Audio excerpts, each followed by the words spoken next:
Welcome back to the premiere episode of Talentadong Pinoy Kids. Aliw na aliw ang lahat ng tao dito sa NBC10 sa malaibong-ibong paghuhula-hoop ng Jamaican Kids. At ito nga, mukhang excited na ang mga talent scouts na makipagkwentuhan sa kanila. Manilin, ano sa palagay mo? Sa palagay ko, mahirap gawin. Mahirap? Kasi, di ba, lalo na yung ang dami-dami, hindi mahirap gawin? Yung marami nang nakapulupot sa inyo? Hindi po. Pero Hindi. ano kasi to, Tita Manilin eh. Nagsimula yan laro, hindi mo nasayaw. Naglalaro lang Naglalaro kayo ng hula hoop, tapos nakita ni tita nyo, di ba, na magaling kayo mag-hula hoop, kaya naisipang gawin kayo ng sayaw, tama? Apo. Sumali kayo sa fiesta, hindi ba nanalo kayo? Opo. Anong ginawa nyo? Ganyan din. Opo. Marami ding sinusuot. Opo. Ay, ang galing. Magpipinsan kayo, di ba? Opo. Nagkakasundo kayo. Opo. Oh, mukha namang nagkakasundo. Congratulations sa inyo. Maganda ang ginawa nyo. Thank you, Tita Manilin. Lucy? Ito talaga maganda sa show na katulad ng Talentadong Pinoy kasi na-exhaust lahat ng pwede. Parang walang nakakahon na hanggang dito lang tayo. Katulad lang ng laro na yan na kinalakhan natin lahat. Lahat ata tayo sumali or sumubok man lang sa hula hoop. And aminin nyo, makakita kayo ng hula hoop, sinusubukan nyo pa rin, di ba? Tayo lahat ganun Hanggang ngayon. So it's nice to see na yung isang nakakatuwang bagay ay hindi nawawala yung charm, hindi nalilibing sa mas marami pang mga mas glossy na laruan at ginawa ninyong talent yan dito na nagsimula pa sa paglaro-laro lang. So it sends a very positive message, hindi lang sa mga nandito sa studio, kundi sa lahat ng nanonood ng Talentadong Pinoy. Or the Kids Edition. So siguro pag uwi ko tonight, hahanapin ko yung hula hoop namin ni Juliana at susubukan ko. Ganon yung performance, yung nakakaengganyo. Nakakaengganyo to the point na siguro kung sino mang uwi dito, maghahanap rin ng hula hoop. Good job! Thank you, Tita Lucy. Tita Tuesday. Jamazing. Ang galing nyo, ha? Talo ko kayo nung bata ako, nagulaw pa ko 100 pieces. Sino yung pinakamaraming naiikot? Yung pinakamadami. Ilan kaya? Ilan? 20. Haha, ako 100. Ang cute niya, para kayong spaghetti kanina, pataas, pababa. Nakakaaliw. At ituloy-tuloy niyo lang yung mga kending niyo. Bukas magtatalo tayo. Gagawa rin ako ng grupo. Kaming tatlo. Tapos dadagdagan ko pa ng isa pa. 100 hula hoops. Good job, kids. Ang galing. Go! Thank you po. Thank you, Tita Tuesday. Oh, Brad, ikaw, kanina ka pa tango ng tango. Anong masasabi mo? Una, Miss Tuesday, yung pang-apat, pwede ako na. Pwede. Mas partner tayo. Ikaw si Enchongo. Ako si Kim Chunggoy. Pwede. Well, masasabi ko sa inyong apat, kitang-kita naman sa mukha nyo, nag-e-enjoy kayo. Kaya tama yan. Kasi pag hindi kayo nag-e-enjoy sa ginagawa ninyo, ay nako, walang mangyayari dyan. Pero kitang-kita naman ng lahat ng mga tao dito, kayo ay tuwang-tuwa sa ginagawa ninyo, kaya kaming lahat ay tuwang-tuwa din sa inyo.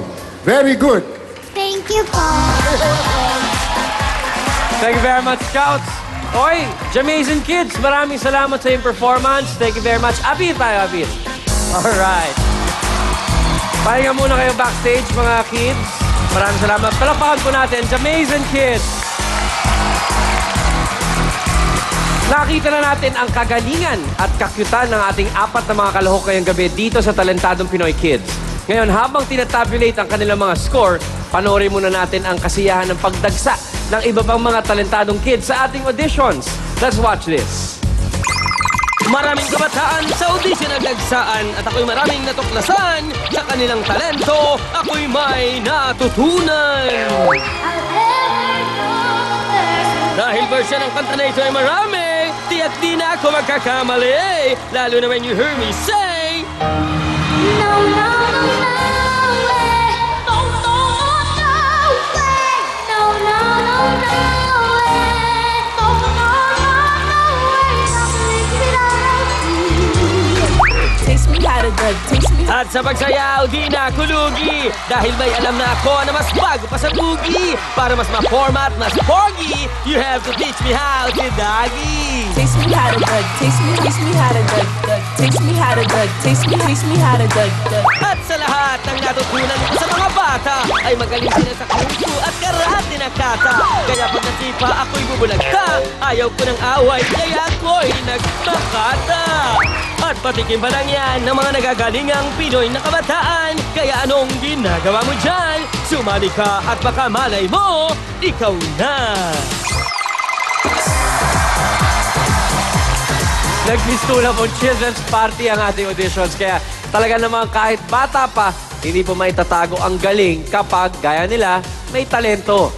Kaya ito po, gusto pong malaman ng lahat na bawat bulilit natin may mauuwing papremyo, okay?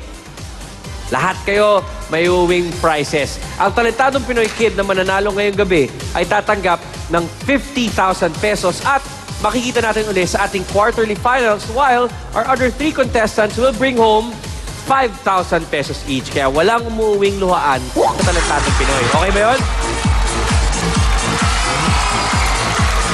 NBC 10, handa na ba kayong malaman kung sino ang ating unang Kiddy Talentado?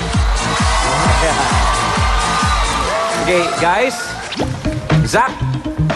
Okay.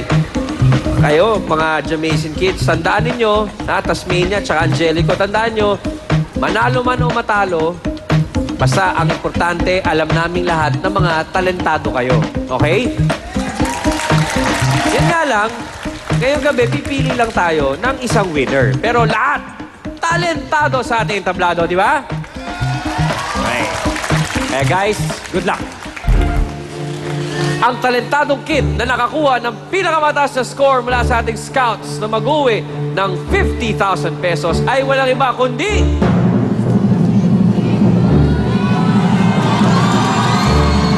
Congratulations, Angelico! Okay, Angelico, congratulations. Ito ang 50,000 pesos. Mag-input mo yan sa bangko, ha? Sabihin mo kay Mami and Daddy, ha? Okay. At sa iba natin mga talentadong Pinoy Kids, congratulations. Meron pa kayong regalo. Okay, thank you very much, guys. Maraming salamat sa inyong panonood sa ating unang episode ng Talentadong Pinoy Kids. Marami pang batang magpapasikat bukas, so I'll see you then. Ako po si Ryan Agoncillo at ito ang Kids Edition ng Nag-iisang...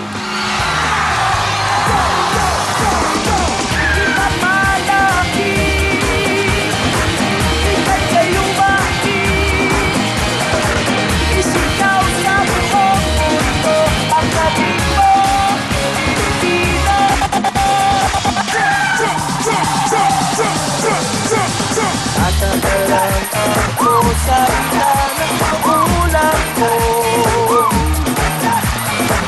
nabilib ang mundo sa